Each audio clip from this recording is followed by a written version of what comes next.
I'm Jennifer with Jennifer at Home, and I'm super excited and happy you're here today because today I am participating in the Easter tiered tray collaboration.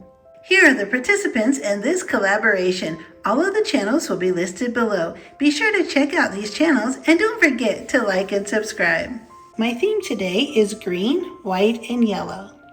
I tied a really large green and white bow around the white cake stand. Then I added a green and yellow garland that I just wound around in a circle and placed over the bottom of the green cake stand. I tied it with a green and white ribbon that coordinates with the other green and white ribbons that I'm using today.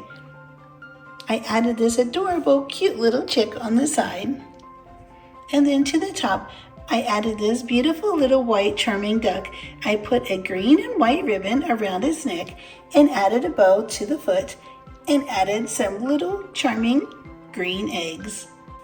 I wanted to make a lovely Easter display in my kitchen, something that was really charming and cute.